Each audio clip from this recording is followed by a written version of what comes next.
Hello everyone, I welcome you again on this 10 minutes a day series. So the topic of our today's discussion is delivery models part 2. अब part 1 के अंदर हम लोगों ने branch staff, dedicated marketing managers और direct selling agents के बारे में डिस्कशन किया था।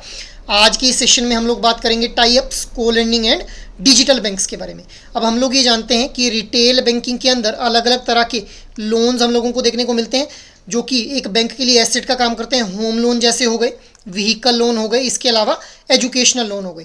तो टाई अप्स के अंदर हम लोग देखते हैं कि जैसे अगर होम लोन की बात की जाए तो वहाँ पे tie up with the builder as a preferred financier for the home loans. अब देखिए जैसे कोई बिल्डर है, मान लो डीएलएफ का कोई एक बिल्डर है। अब डीएलएफ के अंदर फ्लैट्स बनाए जा रहे हैं, कोई इंडिविजुअल कस्टमर यहाँ पे फ्लैट बनाना चाहता है या ख़रीदना चाहता है। सो अगर उसने यहाँ पे फ्लैट ख़रीदना है तो ऑब्वियसली उसको लोन की ज़रूरत पड़ेगी। सो ये जो बिल्डर है ये इनको बोल सकते हैं कि आप एचडीएफसी बैंक के थ्रू जो है वो अपने लोन को प्रोसेस करवा सकते हैं। अगर आप लोग इस डीएलएफ के अंदर जो है वो अपना फ्लैट या फिर अपना जो रूम वगैरह है उसको परचेज करना चाहते हैं। सो उससे होगा क्या, special concessions like waiver of processing charges will be given to the individual customer अगर वो एचडीएफसी बैंक के साथ जो है वो लोन लेता है। क्योंकि अब यहाँ पे एचडीएफसी बैंक का एग्जांपल ले रहा हूँ, इसीलिए मैं एचडीएफसी बैंक को यहाँ पे जो है वो हाईलाइट कर रहा हूँ कि मान लो कि इस एग्जांपल के अंदर डीएलएफ और एचडीएफसी बैंक ने जो है वो टाई अप किया हुआ है। DLF is the name of builder या फिर डीएलएफ के अंदर कोई बिल्डर है ऐसे आप मान लीजिए। Banks will approve the specific project of the builder and in turn builder will refer their customer to the bank for the loan. So देखिए यहाँ पे बिल्डर और बैंक दोनों का ही जो है वो फ़ायदा होता हुआ देखने को मिल रहा है हम लोगों को, क्योंकि जो बिल्डर है उसको प्रोजेक्ट्स मिल जा रहे हैं और जो बैंक है उसको जो है वो लोन प्रोडक्ट ऑफर करने के लिए कस्टमर जो है वो अवेलेबल हो जा रहे हैं। इसी तरह से अगर आगे हम बात करें विद रिस्पेक्ट टू अगर व्हीकल लोन्स की बात की जाए तो वहाँ पे ऑटो डीलर्स के साथ जो है वो ये टाई अप किया जाता है, जहाँ पे शोरूम्स के अंदर एक काउंटर डेस्क जो है वो बैंक के द्वारा सेटअप किया जाता है। Bank extend loan to the car dealer as loan against the receivables. Bank offers concessional interest rate and also waiver of processing charges for such loans. So यहाँ पे भी हम लोगों को विन विन सिचुएशन जो है वो देखने के लिए मिल रही है। मतलब जो कस्टमर, जो ऑटो डीलर है उसके लिए भी एक अच्छी सिचुएशन है क्योंकि उसकी ऑटो की सेल्स हो जा रही है, और बैंक जैसे हम लोगों ने एचडीएफसी बैंक का एग्जांपल लिया है तो बैंक के लिए भी यहाँ पे जो है वो विन विन सिचुएशन होती हुई देखने को मिल रही है क्योंकि बैंक को ऑटो लोन प्रोवाइड करवाने के लिए कस्टमर्स मिल रहे हैं। इसी तरह से एजुकेशनल इंस्टीट्यूशंस की अगर बात की जाए with respect to education loan तो वहाँ पे भी जो बैंक से उनके द्वारा काउंटर सेटअप किए जाते हैं during the admission season in the educational institutions. But यहाँ पे जो लोन्स हैं वो ऑफर किए जाते हैं based on the merit itself. So ये हम लोगों ने टाई अप्स के बारे में बात की। अगले कंसेप्ट को हम लोग समझेंगे को लेंडिंग के नाम से जिसको जाना जाता है।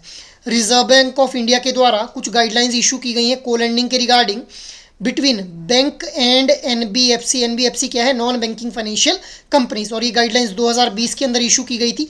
इनका प्राइमरी फोकस क्या था को लेंडिंग का, so that to improve the flow of credit to the unserved and underserved sector of the economy itself and make available funds to the ultimate beneficiary on a very affordable cost itself। मतलब जो ultimate beneficiary हैं उन तक बहुत ही एक affordable cost के ऊपर जो है वो फंड्स को प्रोवाइड करवाना ही इस को लेंडिंग का बेसिक पर्पस था। Considering the lower cost of funds for the bank from banks and the greater reach of non banking financial companies itself. So non banking financial companies की reach इससे बढ़ेगी और जो बैंक्स हैं उनके लिए जो है वो लोअर कॉस्ट ऑफ फंड्स के ऊपर जो है वो फंड्स को प्रोवाइड करवा सकते हैं with the help of this co lending between the bank and the NBFC itself. अब एलिजिबल काउंटर पार्टीज की अगर बात की जाए so all registered NBFCs are eligible counter parties in this co lending. Eligible asset classes की अगर बात की जाए तो all loans qualifying for priority sector advances as per extant master circular और direction on priority sector issued by RBI. मतलब हम लोग जानते हैं कि प्रायोरिटी सेक्टर लेंडिंग के अंदर कुछ सेक्टर्स को जो है वो प्रायोरिटाइज किया जाता है गवर्नमेंट के द्वारा कि इनको जो है वो लोन देना ही देना है हर एक बैंक ने। तो उन सभी प्रायोरिटी सेक्टर्स को जो के अंदर जो भी एडवांसेस दिए जाएंगे those are eligible for the co lending itself. Next is banks contribution. So bank के बिहाफ पे जो है वो डायरेक्टली 80% का मैक्सिमम एक्सपोजर जो है वो दिया जा सकता है अगर हम इस को लेंडिंग की बात करें, और minimum 20% by the way of direct exposure to be retained by the NBFC. मतलब भी अगर 1 लाख रुपए तक का लोन दिया जाना है तो उसमें 80,000 रुपये तक का जो लोन है वो बैंक के द्वारा दिया जाएगा और 20,000 रुपये तक का जो लोन है वो एनबीएफसी के द्वारा दिया जाएगा। इसके बाद नेक्स्ट हम लोग बात करते हैं ओरिजिनेटर कैप या फिर सिलेक्शन क्राइटेरिया के बारे में.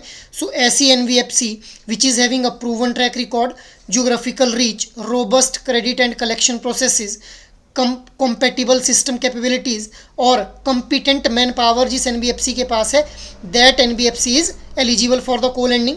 नेक्स्ट हम बात कर लेते हैं यील्ड के बारे में. So pricing of the underlying loans for the portion of banks contribution to be in line with the applicable regulatory direction on interest rate on advances. मतलब जो भी इन को लेंडिंग के अंदर प्राइसिंग की जाएगी, इन को लेंडिंग के थ्रू जो लोन वगैरह दिए जाएंगे उनके लिए जो प्राइसिंग डिसाइड की जाएगी, that pricing has to be in line with the regulatory directions on the interest rate on advances. So ये हम लोगों ने समझा को लेंडिंग के बारे में. अब हम लोग बात करते हैं डिजिटल बैंक्स के बारे में. सो देखिए, डिजिटली एम्पावर्ड कस्टमर को सेटिस्फाई करने के लिए banks also need to change their strategies as well. So banks need to invest in robust and secure technology infrastructure, increase data centers, cloud services and cyber security measures. इसके अलावा banks need to design user friendly digital interfaces for web and mobile applications to provide a seamless banking experience and offer 24/7 customer support itself. इसके अलावा digital means के through variety of products को जो है वो offer करना पड़ेगा banks को, अगर उनको अपने जो कस्टमर्स हैं उनको डिजिटल बैंकिंग के थ्रू उनको प्रोडक्ट्स या सर्विसेज ऑफर करनी है. इसके अलावा banks need to educate their customers regarding safety and security measures to be adhere to. मतलब बैंक्स को जो है सिर्फ डिजिटल टेक्नोलॉजी के थ्रू प्रोडक्ट्स और सर्विसेज को ही प्रोवाइड नहीं करना है, they also need to educate their customer regarding cyber frauds, जो कि आज की डेट में बहुत ही कॉमन होते हुए जा रहे हैं, हम लोगों को कॉमनली देखने को मिलते हैं. तो इनके रिगार्डिंग जो है वो एजुकेट करना पड़ेगा कि किसी भी तरह के फिशिंग लिंक के ऊपर जो है वो कस्टमर्स जो हैं वो क्लिक ना करें और ना ही किसी अननोन कॉलर को जो है अपना पिन या फिर किसी भी तरह की क्रेडेंशियल्स की इन्फॉर्मेशन प्रोवाइड करें. सो इस तरह से कस्टमर्स को एजुकेट करना पड़ेगा अगर कस्टमर्स को जो है वो डिजिटल सर्विसेज ऑफर करनी है किसी भी बैंक में. Now try to answer out this question in your comment box. What is the maximum limit of exposure for a bank in case of co-lending? Your options are 50%, 80%, 20% and 10%. So try to answer out this question in your comment box. Last session में मैंने आप लोगों से question पूछा था, in the context of delivery models in retail banking, which of the following are 3 important interventions in physical channels? So मैंने यहाँ पे आप लोगों को 4 स्टेटमेंट्स दी गई थी. So the right answer for this question will be option D, that is statement 1, 2 and 3 only. Design of the bank app will not be an important intervention in the physical channel itself. क्योंकि bank app जो है वो physical channel का part नहीं बनती है, it becomes the part of virtual channel itself.